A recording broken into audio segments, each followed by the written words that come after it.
Oke, baik. Assalamualaikum warahmatullahi wabarakatuh. Kembali lagi dengan pembelajaran PKN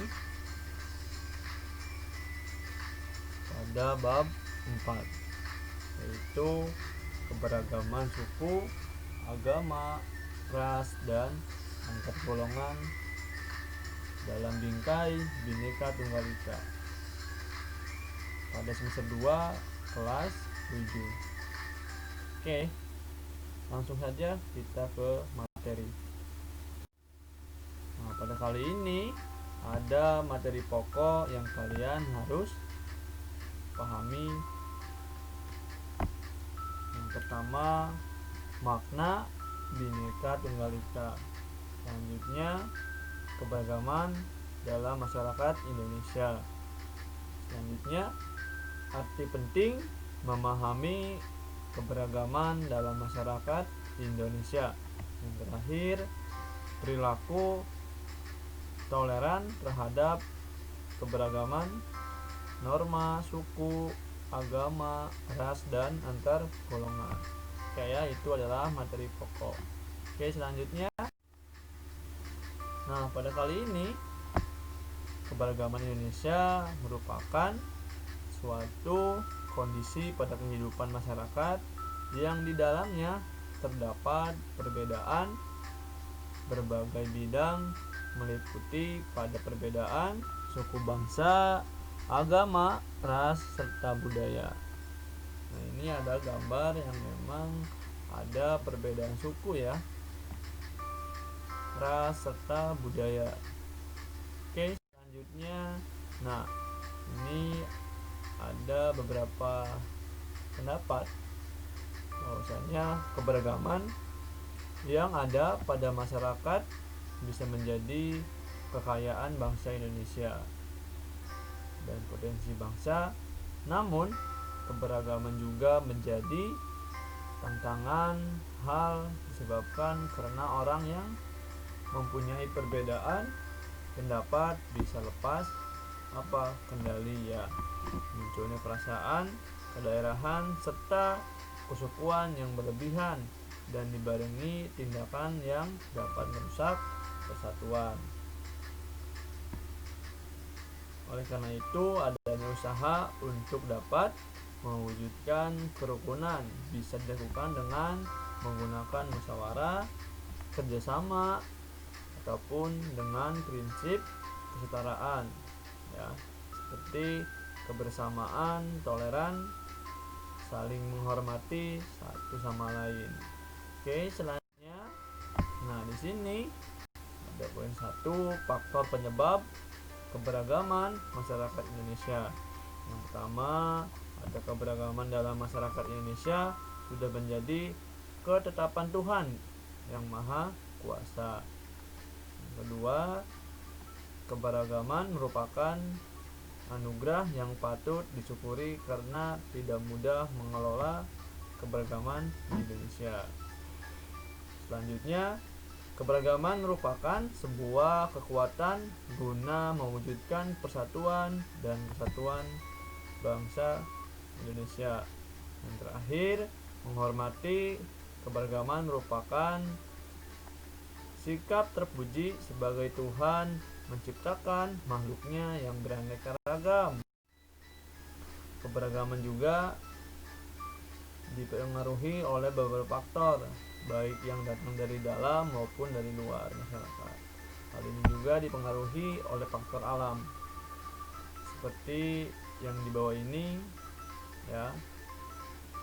Sendiri dalam masyarakat Indonesia disebabkan oleh hal-hal sebagai berikut: letak strategis wilayah Indonesia, kondisi negara kepulauan, perbedaan kondisi alam. Selanjutnya ada keadaan transportasi dan komunikasi. Yang terakhir ada penerimaan masyarakat terhadap perubahan. Oke, selanjutnya. Nah, ini ada keberagaman suku ya. Suku bangsa disebut juga etnik. Suku bangsa merupakan gabungan sosial yang dibedakan dari golongan-golongan sosial karena mempunyai ciri-ciri paling mendasar dan umum berkaitan dengan asal-usul dan tempat asal serta kebudayaan. Ciri-cirinya mendasar membedakan suatu suku bangsa dengan lainnya, antara lain bahasa daerah, adat istiadat, sistem kekerabatan, kesenian, ataupun tempat asalnya. Pasti ada sebuah yang bisa membedakan. Oke ya, selanjutnya. Nah, ini ada beberapa suku bangsa Indonesia, asal daerah, tempat tinggal. Seperti ini ada beberapa perbedaan ya.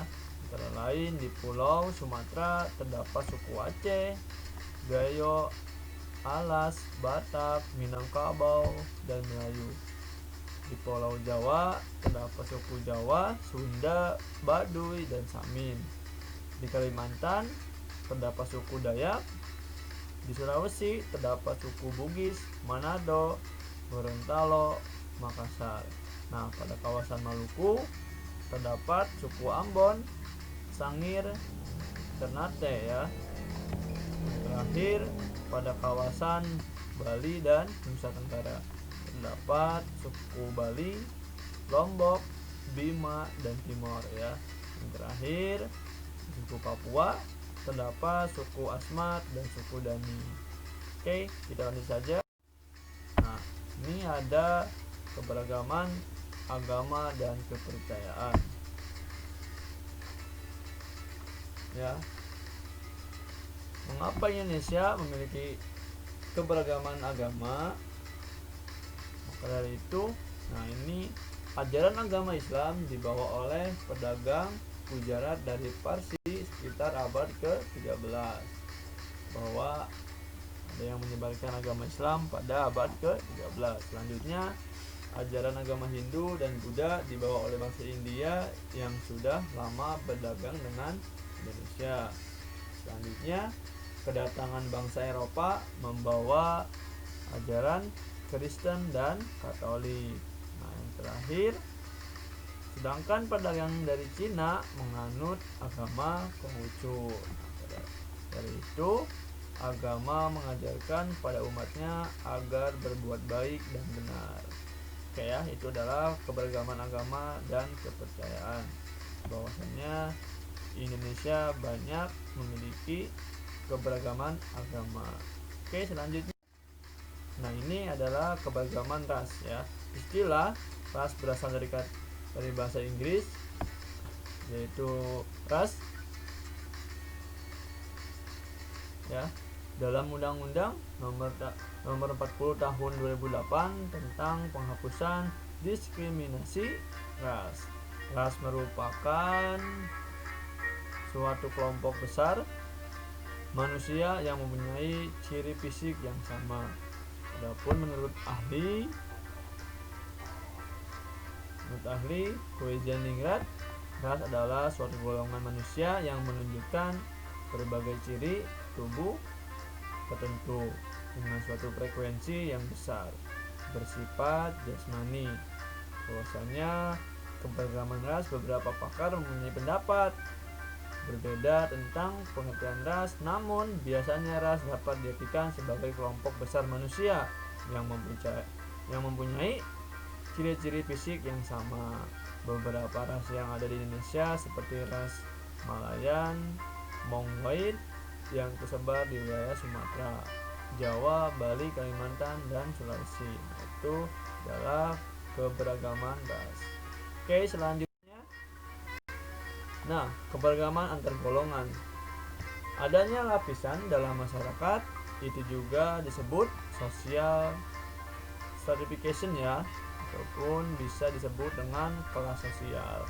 Adanya perbedaan kelas dalam lapisan masyarakat menyebabkan terjadinya penggolongan kelas-kelas secara bertingkat. Keberagaman masyarakat yang ditandai adanya segmentasi dalam bentuk kelompok-kelompok yang memiliki kebudayaan yang beda satu sama lain. Ya, keberagaman antar golongan tidak boleh menyebabkan terjadi perselisihan dan perpecahan masyarakat. Oke ya. Selanjutnya, nah ini ada bagian B, arti penting memahami keberagaman dalam Bhinneka Tunggal Ika. Nah, penting sekali kita memahami keberagaman dalam masyarakat Indonesia, bertujuan untuk mengusahakan dan mempertahankan persatuan dan kesatuan pada negara Kesatuan Republik Indonesia ya, NKRI. Tanpa kesadaran akan keberagaman yang kita miliki, bangsa Indonesia bisa saja terjerumus ke arah perpecahan. Ya, jangan sampai kita berpecah belah. Keberagaman masyarakat Indonesia memiliki dampak positif sekaligus dampak negatifnya bagi diri sendiri, masyarakat, bangsa, dan negara. Oke ya, itu arti penting memahami keberagaman. Nah, ini ada bagian C, perilaku toleran terhadap keberagaman budaya, agama, ras, dan sosial budaya. Kita harus memiliki perilaku toleran terhadap keberagaman suku dan ras Indonesia. Yang kedua, perilaku toleran terhadap keberagaman yang ada di Indonesia, yaitu keberagaman beragama ya di Indonesia. Yang ketiga, perilaku toleran terhadap keberagaman sosial budaya di Indonesia. Yang terakhir, perilaku toleran terhadap gender ya, sebuah perbedaan laki-laki dan perempuan. Oke, itu saja yang dapat Bapak jelaskan. Bapak berikan materi pembelajaran mungkin dicukupkan, semoga kalian bisa memahami. Oke, cukup sekian dari Bapak. Wassalamualaikum warahmatullahi wabarakatuh.